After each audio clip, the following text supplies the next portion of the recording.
a group for her, and she it was on parental alienation and co-parenting during COVID-19.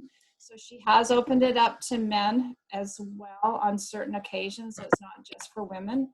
Oh, good. And, so quite a few men on the group that I facilitated talking about. Your audio's going in and out, Charlotte. Is it? Yeah. Yeah. Okay. I may switch computers. Okay. Do you want to do that now, or? Yeah. Okay. So we'll hang for a couple of minutes. How are you doing, Heather? Writing down notes. Oh, can you turn your audio right up? Turned it off. I'm good. Very good. Oh, good. Well, and Karen there, the blonde lady with the glasses. Look, she was like there. Her and her husband Richard and Heather and her husband hosted this virtual dinner party, and it was so good. Awesome. We just all loved it, and I think this was the inspiration to do it. And you know, if we didn't join in on that dinner party, I don't think I would have ever even comprehended how to do this. So really would just like to see where this can go and grow. And I really appreciate Susie and Rana, who have been the backbone of the Hue crew. So anyways, it's just good to be back. Yeah, and a note to say that whatever you're celebrating this weekend, Passover, Easter, your family gathering is canceled. So you should get on the Zoom train or the Facebook Live train or however it is you want to be and get ready to share your turkey or Easter eggs or whatever it is this way, because I don't want to see you on social media posting your family dinner gathering, because I will say something. Just saying. Yeah, fair. Actually, Susie, we're doing that with our family, and my grandma is so used to making a meal for everyone. She's already contacted Miller Meats for a ham, and she's still going to cook a meal, and then my grandpa, they're going to like either drop it off on our doorsteps or we're going to go pick it up, and then we're going to Zoom, but eating like the same meal together like we normally do via Zoom. Yeah. Hey, so wait a minute. Margaux, did you just say that you're like Margaux Miller of like Miller Meats? No, I wish. I wish. Because I'm like, no. oh my God, I love those people. I would be telling everyone if that was my family. Yeah. Okay, cool. I should go in there though and try and like work out a deal. Totally. Yeah. I'm like the third cousin from like, yeah, exactly. Yeah, totally. Oh my goodness. So I want to make this comment. King's Head Pub is delivering groceries, and they have lots of groceries. They have a different supply chain than I think the restaurants have a different supply chain than the grocery stores. So they have access to a lot of stuff, and so they're doing Easter dinners as well. Oh, cool. And so I placed an order online, and there's an it's a turkey dinner with all. It's not. You have to prepare it yourself. So it's just really the groceries. Okay. And it's going to be delivered on Friday. And I have a delivery going to my parents, one to my son and his wife. Oh, nice. And then one to my daughter and her boyfriend. And then we're going to have a Zoom dinner. We're going to have a Zoom dinner at 6 o'clock on Sunday. That's amazing. Yeah, we can talk about that on Thursday. So because that will be heading into Easter weekend, and I don't know, they're just really worried because there are some words of some churches wanting to or having open in-person services. So I don't know. We're heading the next 2 weeks. They said are really crunch time because it's going to be going community-wise now. So it's not just travel people. It's going to be people living right next beside you. Are you good now, Charlotte? I think so. Okay. You guys can hear me okay? Yeah, perfect. All right. I'll just get the word when our host is ready.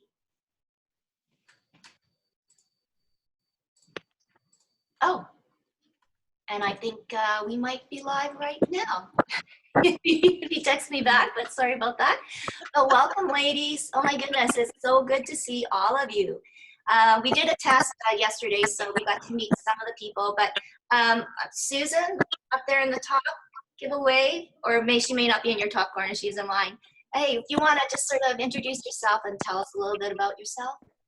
Well, I'm now a stay-at-home mom, even without the COVID, because we adopted our grandson when he was 6 months old, and he's now 8. Oh. So now I'm having to be grade 2. And that was because of a drug issue in the family. So, which is resolved, and he's doing really well. I did a film on it and Tracy and Heather and Karen all saw it, and It's amazing. festivals. And anyways, that's a little blurb. Oh, well, welcome. And let's go to Heather. If you want to introduce yourself. Sorry to turn your volume on. I keep going to mute. Yeah, hi, everyone. I'm Heather Welch, and I'm currently at home in isolation like the rest of you. I do have a very part-time job that began in November teaching Le Group at Winnipeg's hottest new fitness studio in River Heights. So I'm trying to figure out how to do it from home. And it, you know, like everybody else, it's all quite doable. It's just a matter of finding the motivation to do it. So, well, we have a couple of women that can help you. We've got Catherine from Blue Sky Fitness, and we've got Nanette, who is a hot hula fitness instructor. So they can they'll chime in on how they've kind of coped through all of this. And Karen, introduce yourself. Tell us a little bit about you. Okay, I'm Karen Duha, and like Heather, I'm in isolation, and I only get out to walk my dog, and grocery shop. So helping out my parents who are in their 80s, and so I'm trying to keep them, you know, in their place right now. I'm at home. I have a real interest in fitness, like Heather, and but my interest is more in working with seniors. So I substitute teach at Be Wellness, which is a little fitness studio here in Charleswood. And yeah, that's me. We have family business. I have 2 kids, and I'm going to be a grandma in May, and I'm very concerned about meeting my first grandchild. Wow. However, we'll figure it out. You will, yeah. And then Margaux. Glad you could join us. Margaux is part of our Hue crew, but we all know what Margaux does, but there's a few that don't. So go ahead, Margaux. Sure, yep. So I work in tech. I work for Tech Manitoba and run their digital literacy program. So trying to get people comfortable with using computers and navigating to the internet, which during this current time is more important than ever. And of course, also representing tech companies across the province who, you know, many of which are pivoting to try and help with their products and services right now. Some of which are overwhelmed, and you know, some tech companies which are also laying off. So there's a big mix, and Tech Manitoba, we're just trying to support in any way we can, and it has been very, very busy in tech right now. No doubt. Well, you know what? Welcome everybody. And I guess some of you know, and some of you that just joined, I kind of want to start these things a little different than the Hue crew with an opening kind of question that you don't necessarily have to answer right away. You can sit and hum and haw, but we can basically, hopefully by the end, we'll have an answer or we'll have your opinion. So it's kind of like a cliche question. I've heard it so many times on the news and you know, reading articles. And you know what? Last night when we watched the news, it was almost like I wanted to turn it off because it was just too much. You know, after all of this, trying to do due diligence, trying to do this and that, and sometimes it's just a little overwhelming. So is this the new norm? Is this the new normal? And it might be pertaining to your business, to your career, and also to your family and your personal life. Yeah. So I think there's some really positive components. I think that there's opportunity in crisis, and perhaps the time being spent with families and reconnecting with children, and you know, that component, the family component of it, may be something that's okay to be a norm. I think the business end is devastating for many of us entrepreneurs. There's no doubt. I think the anxiety that comes with, you know, are you going to be able to pay your basic bills, right? And some of us don't qualify for anything anyways. But, you know, I'm finding in my business, just as a lawyer, there's a lot of employment, labor issues, right? Employers not understanding really what they're supposed to do, what their leeway is, right? Obviously, I know we're all sick of hearing this, but it is unprecedented, right? Nobody really knows what to do. So I think that there's always positive, and I think that the positive maybe is, and there's a lot of negative, don't get me wrong, but there is some positive in being home with family. You know, like I'm spending literally every day with my niece. I'm watching every little crawl, every turnover, and that's, you know, it's bringing a lot of joy. family, but there's also that anxiety. Yeah.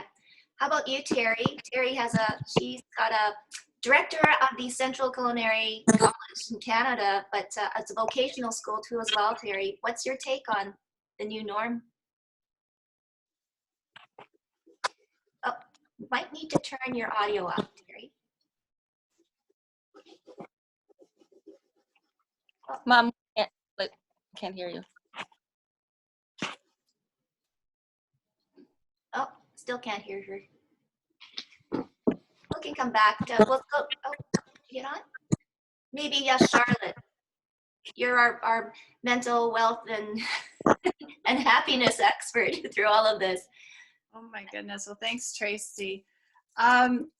We're seeing, an increase in anxiety around people who normally don't have mental health challenges, which is becoming very scary for a lot of people. But for people who have been struggling for years, we're actually seeing them having lots of resilience and coming to support new members of their family or friends who are not used to the struggles that they normally go through. So it's kind of like a leveler in our world. We're getting a huge response from more peer support globally. So anybody who's familiar with peer support or trained in peer support, there's an abundance of jobs and opportunities. So it's interesting. Pardon?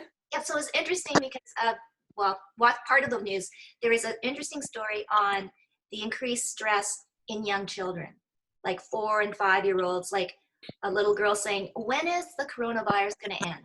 And then a little guy saying, when can I go back to school? And it was interesting because I was a psychologist that says, this is not the new norm. But I guess it's to talk to your children and communicate with them, comfort them in some sort of way. But it was interesting when she says, this is not the new norm. So, right. Yeah.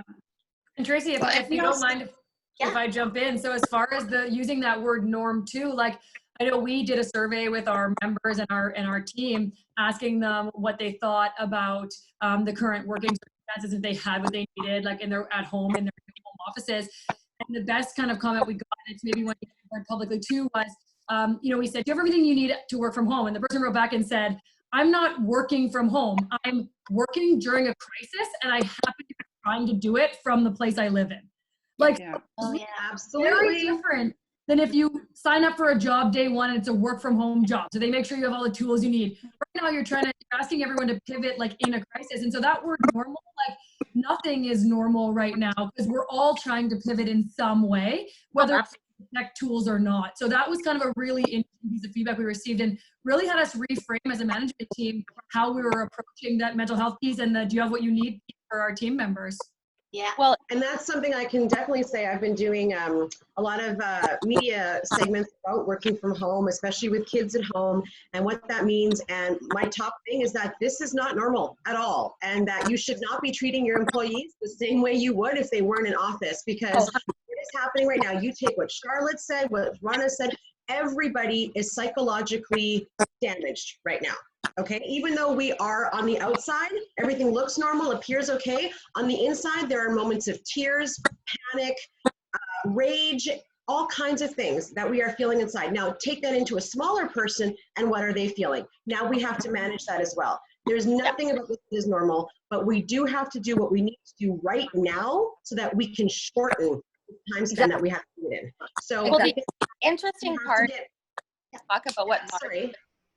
I'm just going to jump in because I have my 4-year-old and 6-year-old at home right now, and exactly what Margaux is saying. This is not normal. My 4-year-old broke my mouse, my computer mouse, and then because of the 6-year-old's homework, we've been inundated as parents with all of these apps to download, all of the passwords for the apps, all of the digital homework, and then Coco decided to break the mouse. So because of COVID, I can't go and buy a mouse. Right. So I, texting people. I had 2 people drop off my doorstep in a plastic bag a mouse for my computer. So we can continue our at-home learning, and because it's not it's not normal. It's not normal for us to have an office set up for my 6-year-old. Yeah, and I think too, depending on the ages and stages of your kids. So I think if you have babies, it's a bit easier because you can be in control of their mobility. Toddlers is, I'm going to use this right now, it's a shit show if you have a toddler, for sure, okay? So the older your kids are, the easier it might be, but that just means that whatever stresses they may feel are that much more hidden, perhaps, okay? Toddlers have no filter. They're giving it to you as they're feeling it, right? But the older they are, the more they might feel pressure to pretend like everything's okay. So I think we have to really cut ourselves some slack as parents, as impromptu teachers now, as employees, and especially if you're a manager or supervisor, you need to ask yourself, does this meeting, does this conversation really need to happen right now? Am I adding stress to my employee's life? Or am I making something easier for them? We need to really be gentle and compassionate in every interaction that we have these days, because everybody is operating at this level. Down here. Does Terry have her audio? Or Terry, you have your audio? Can you hear me now? Yes, Yeah. we can. Yes. Okay. I've got a new computer and I'm learning about all of the settings that are not automatic. So we've got a unique situation. I work in Sulikout, Ontario. I work with 25 First Nations communities. I'm doing a large project in a whole variety of disciplines. We were pretty well positioned because I have to adapt all curriculum. I had taken a lot of my curriculums online with learning management systems. We were pretty well set with laptops. So I must say that we were in a better position than a lot of other schools. The biggest issue that we're facing is the isolation for our students, because our population is so at risk, and we have so many crises happening at once. For example, we averted 6 suicides within the last 6 months. Self-harm is the norm. Being on methadone or Sevloxone is the norm. We run at about 70% high addiction rates. Within the last 60 days, we had 2 suicide attempts. That's just within our student body. So we're doing some pretty fast footwork right now to, the online programs were great, the group chat was great, but what we've moved to now is Microsoft Teams. So we've set the students up in teams, but we can all see each other. And what a difference right off the bat. Like we launched it yesterday morning. Oh my goodness, what a learning curve that was. We launched it yesterday morning, and what a difference. So I think that's the key to it. But I've got some people that went back up into the First Nations communities. They are very well protected in that they don't allow people into the community if they're not a community member. But food is short. There's shortages all over, but there's hunting and fishing, of course, is the norm up there, and they do a lot of food sharing. So whether that's good right now or not, we don't know yet. But it is a very, very different world for us. We're right in the middle of our carpentry project. Of course, that's completely on hold. Our property flooded. So we had to get people out there pumping out of the crawl spaces. They had to come out of isolations to save our work. So it's, for myself, it's a very stressful time. I'm pretty much online all day and into the evening. Yeah, well, I guess that's sort of, I guess, a lot for everybody. I'm going to throw it over to Nanette and to Catherine. I mean, both of you entrepreneurs. So if we call it the new norm, Catherine, you have a boutique gym and lovely clientele, and, and will, like, the big box gyms, Shapes and Good Life. I mean, look at all the big work that they've been in expansion. I can't see everybody flooding back to the gyms. And even Nanette now too, with sort of like a unique kind of thing that she teaches. So your comments, girls.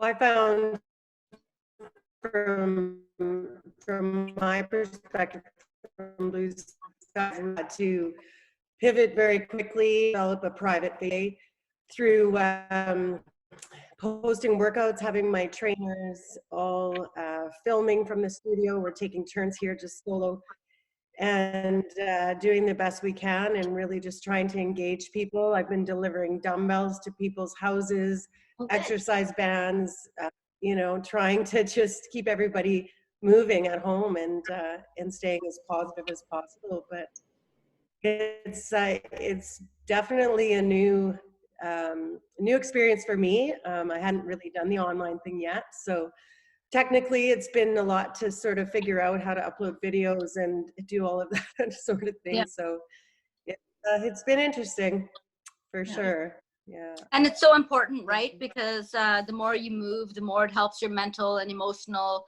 You know, I've been going for walks and it's helped so much just with anxiety and just bringing yourself down. So, so important. That height really helps. Yeah. How about you, Jeanette? Not knowing. It's been an interesting experience for me. I'd like to, before I go on, I'd like to actually address that whole thing about, because I have teens. I have a 17-year-old and a 15-year-old, and my 17-year-old is supposed to graduate this June. Oh, so there's a bit of a mourning period, of course, because all of those festivities have to be put off. And we know that once they're back on, it's going to be an even bigger celebration, because we're coming out of something where, you know, we're not in contact with each other and we all miss each other. And so it's going to be a big celebration, but, you know, we're missing all of the lead up to graduation, you know, the planning and all the festivities that lead up to the big ceremony and the dinner dance kind of thing. So it's an adjustment period. I'm very lucky that my son, he is very good at, he rolls with it. He's really great at that. My 15-year-old, she's a dancer, and she was involved in the musical, the high school musical, and that's now gone. So it's a little bit of a, you know, they're adjusting in their own. Yeah, it is very, just like Susie said, it's very different for different age brackets. And my children they're very resilient. They're wonderful kids, and they are I could tell that they're trying to put on a brave face. But you know, I try to get them to just, you know, it's okay to, you know, you're home, you're safe, and if you need to just, you know, and we're lucky that they're able to connect with their friends online. You know, my kids are always chatting with their friends, which is fantastic. It's a great way to stay connected. But we are having a bit, like, now this is the time with my hot hula, because I do my classes on Zoom, which has been a really interesting experience, but we've had technical difficulties. Zoom is not designed for teaching a dance class, really, because you've got your music in the background, I'm speaking at the same time. So it's not really designed for that. So there's lag. I tried to use my tablet for it the first class, and that didn't work. So I've had to borrow my daughter's laptop. Now that interferes with her because she's trying to use her laptop for school. So it's a little bit of a challenge having to juggle all of this around. But we're trying to make do. And I have a really fantastic group of students who are always like, okay, it's okay, Nanette, we can do this. It's okay. You're a little, there's a little bit of a lag there, but it's okay. We can still hear you. We can still, you know, do this. And they do have a lot of fun. So we're all adjusting, and I see it improving with each class. So yeah, this is it is a challenge, but you know, it is so true what Catherine said, what Rana said. It is good to maintain that routine, to make sure you're constantly moving, because it does center you. It does make you feel like, okay, I've got control over something, and you can sweat it out, and you could really feel good. So it's important. Yeah. Yeah. So what about you, Susan? Susan also, well, obviously she said that she was a filmmaker. She's also an actress. So the film industry has been hit, although I heard too that some films were still going on and they were doing their due diligence by taking people's temperatures before going on set. But Everything's shut down, I would imagine now. Everything's shut down now. Everything's shut down until who knows when. They're pushed back right now till July, but probably it'll be longer than that. And who knows how long it will quickly come back. Right. That's how much has that impacted, I guess, people in like yourself? Huge. Everyone's scrambling right now because they're all contract workers. You're only paid for what you work. Right. And I mean, you can make fairly decent money, but it's for a very short period of time. So it was doing really well for a while because we were having film after film after film, and there were 5 backed up. But now it's like, well, now you have to wait and see. The films that were running were careful, and there was precautions taken, but they did, Yeah. So what do they do from here? And how have you managed and through all of this? I know that you've got Griffin, so your hands are full. Oh yeah, hands are full with that one. Yeah. It makes shopping interesting, right? Grocery shopping, because you kind of have to try and wait because you don't want to haul them through, stores. Right. Be the best thing to do, and then to try and get them out to have some fresh air because they still need fresh air regardless. So the yard becomes a fun place, and try and keep them off of the electronics other than for school. Yeah. Because it's like it's when you asked, is this the new norm? The situation? No. We have to adapt. I think human beings are amazing because we adapt to so many things and we can adapt quickly. I think women adapt perhaps faster than men. I'm just saying, maybe not true, but because we have to. So we make it work. You make the house look like everything's okay, even if you're... Oh, that is so true, right? We're so good as women to try to make things look normal, even though we could be stewing and brewing inside and just thinking back, whatever, so mad, but you put on this mask.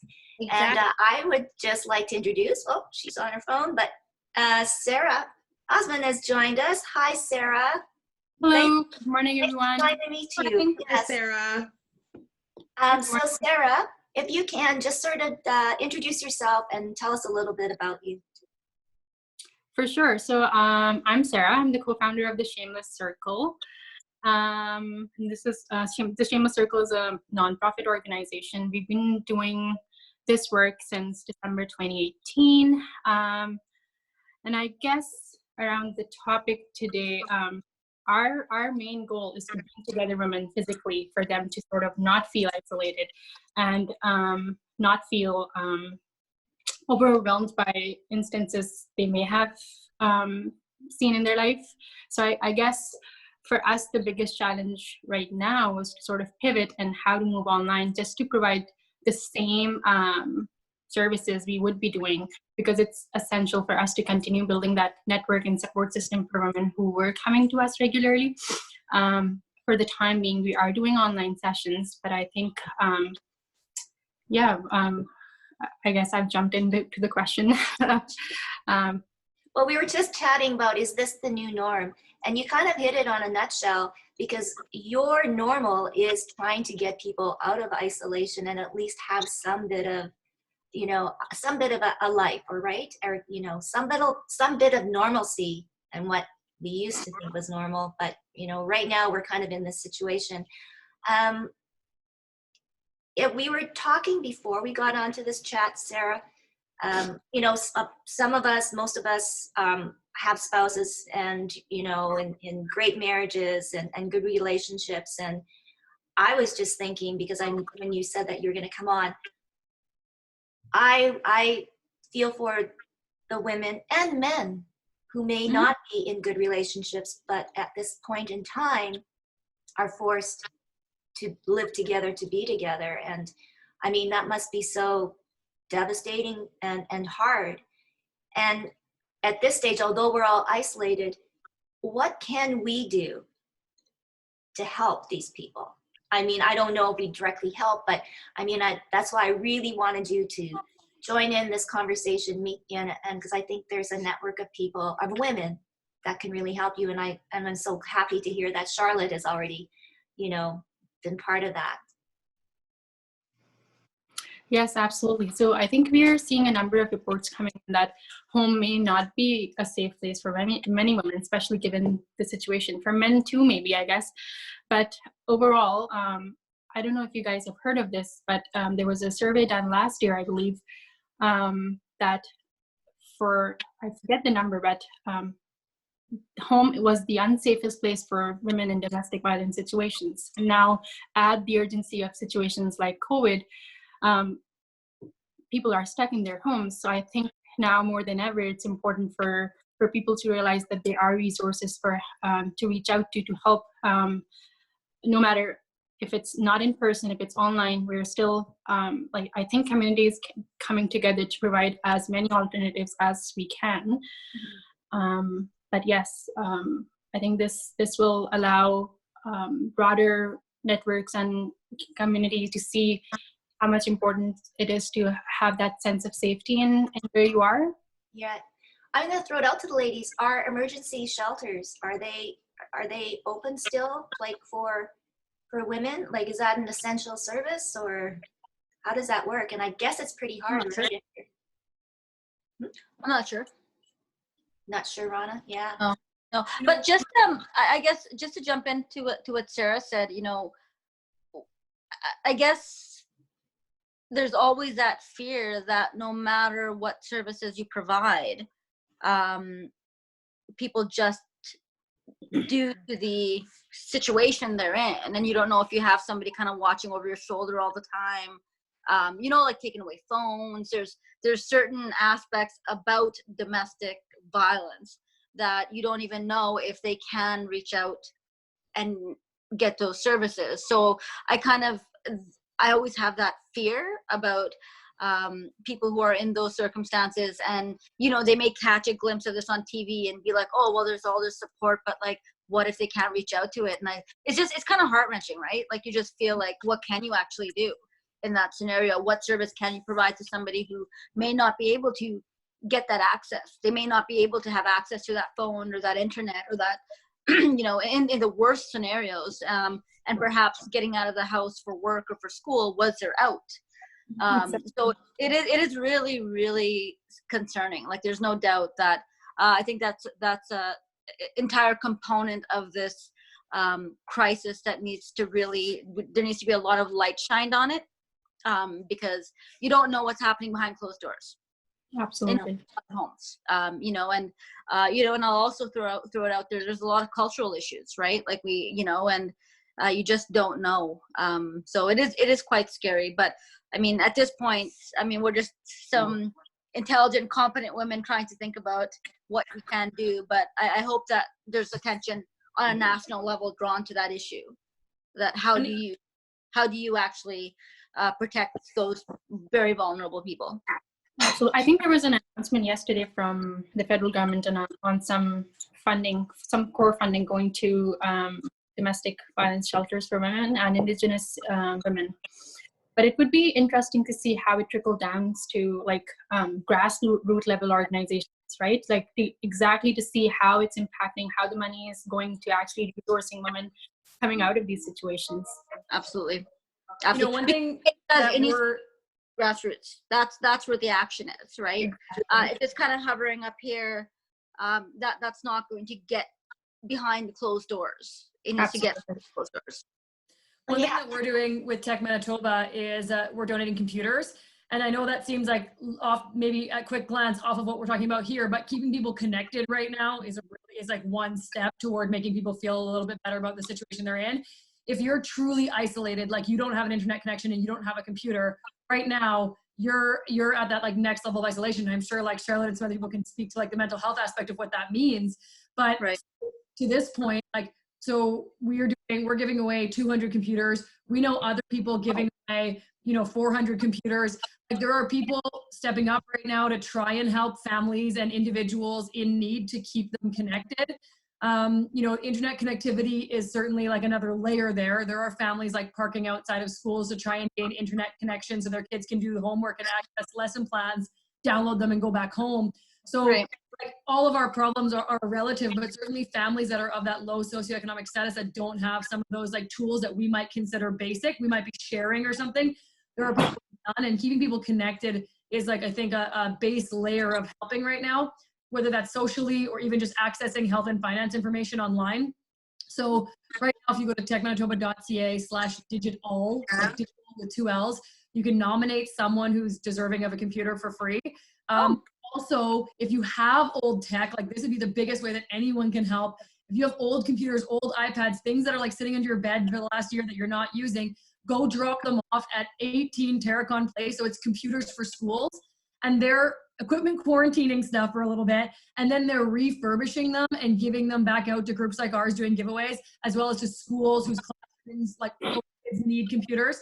So Computers for Schools Manitoba is a great place to drop off old goods, and that's something like any of us can do with stuff that we're not thinking about that can lead to that like base of keeping people connected in that route, because there are organizations out there distributing them.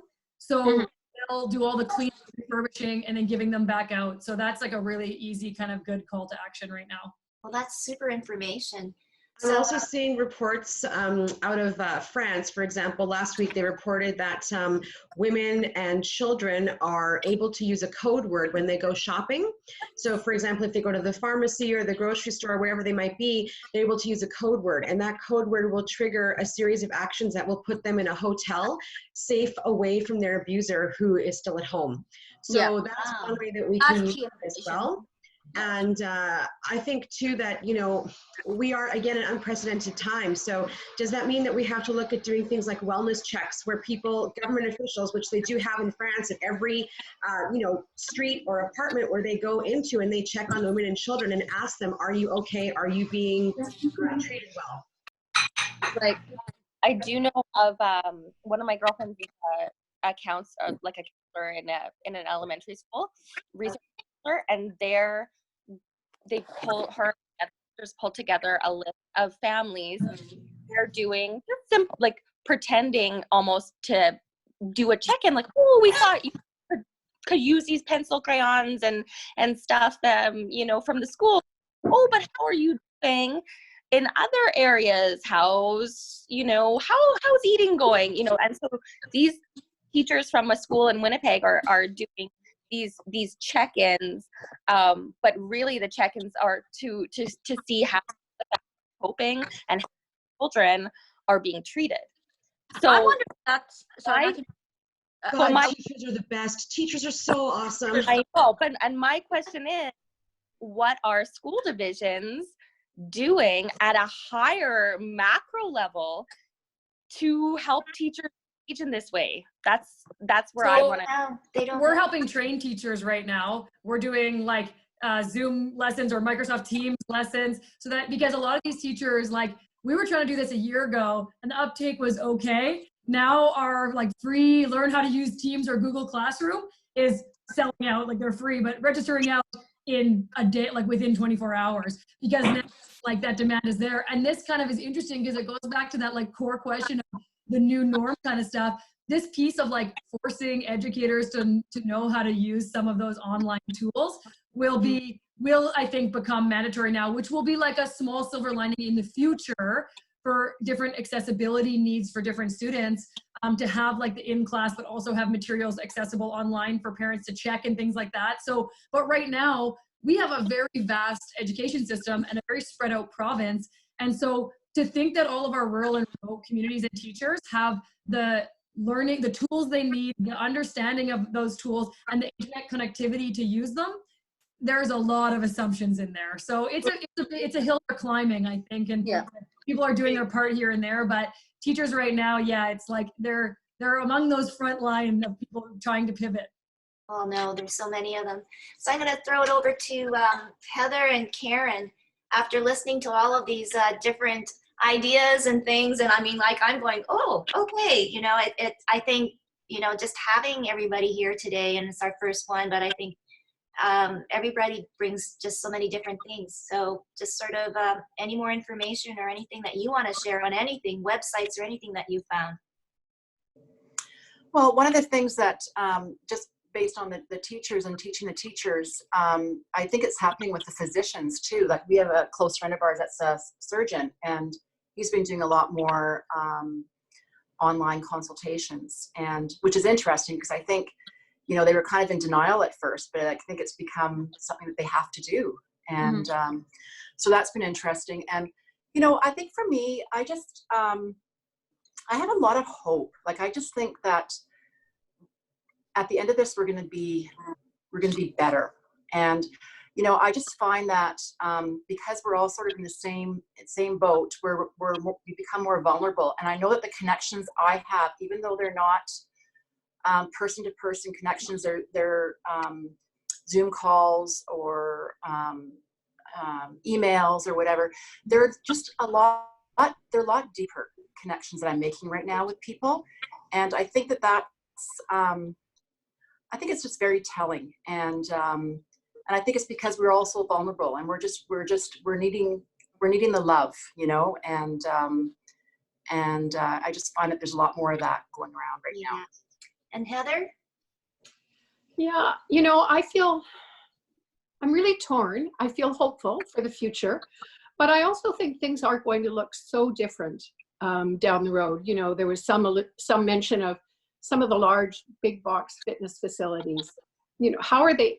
It's just, to me, it's incomprehensible how they're going to survive. Will you see hundreds of people returning to gymnasiums, to sporting events, to concerts? Like, I honestly can't picture myself walking around that concourse at the MTS Center, shoulder to shoulder. It's just going to be such a different world. Absolutely. But I do think, you know, it is interesting to think about, you know, what part of our normal life are we prepared to let go of? And probably there are lots of things that we can let go of, and our lives will be better. You know, as we've already talked about, those connections with family and distant friends and people in your community that you really didn't connect with in the past. Yeah. So, you know, I think there are lots of things for us to be hopeful for. And Charlotte, you wanted to add something. I did. Just back to what Sarah and Rana were saying about, well, and actually Susie touched on it too. One of the things we teach in peer support is your spidey sense, and when everything in your body, or you can call it your gut. And so when you're talking with people and you're feeling that something's not sitting right, ask a few more questions. And, you know, and that's in regards to anybody's mental health or the domestic violence piece. And if you're not getting an answer that you're still comfortable with, you know, you can, I know on CBC they were talking about, you know, calling 911 if there's a domestic violence situation going on, and they're still acting on that. And there are women who are able to go to shelters and stuff. But it's that active listening piece. It's that full body, if you're FaceTiming them, but really looking and listening and hearing what the person is saying, and then helping with that. And then the part about the teachers, in my company, we do a lot of online peer support, and our corporate clients are really stepping up and supporting us. And we're now offering free peer support for teachers starting on Wednesday. Wow. We have a former principal and teacher who's trained in peer support who will be facilitating that. So that's a call to action that we're hearing from the teachers. We also have a parent support group as well. Next week, we're teaming with a former police chief, and we're offering free online peer support for police. And Eastern Health, which is in Newfoundland and New Brunswick, they're offering free peer support for with our company as well for all healthcare workers. So then this is all online and it's free. But we're just really seeing in the mental health world, everybody's starting to come together and support as best we can in the areas that we work best in. So. And Sarah, are things doing okay for you? Yes, absolutely. I actually wanted to let everyone know, since there's an increased online activity during this time, we've partnered. April is also Sexual Assault Awareness Month. So we've partnered with the province of Manitoba, sort of doing an awareness campaign on how to be internet safe. And I think it's right now it's more for adults and kids alike, and how to have internet safety protocols in place, the consensual intimate images or non-consensual intimate images distribution piece. So those are the things that we're working on right now. But as I mentioned earlier, we sort of pivoted, and we're still aiming to provide that sense of community for. So we, as the Shameless Circle, sort of specialize in women who have been shamed and abused and are sort of coming out of the other side of things and are wanting to connect with other women with similar circumstances or experiences. So we're still hoping that we can provide that platform, either if it's via Zoom or a phone chat or something. So our Sunday sessions are continuing, but we're also adding, starting this coming Saturday, we're adding a chat and check-in with our participants. So if they're feeling that more isolated, if they need more help, if they need to connect with shelters, or they need to get out of certain situations, I think that would be our main checkpoint for our Shameless Circle participants at this time. Okay, well, best of luck. Stay safe. Thank Wow. you. So, wow. First of all and foremost, if you want to type in any of your websites, like I'm sure, and all of yours, please do so. And then we're going to post them on our Facebook and our facebook.com/ILikeHue, HUE. So we have gone live on Facebook, and we'll be posting this whole conversation on our YouTube channel and also on our website, and that's ilikehue.com.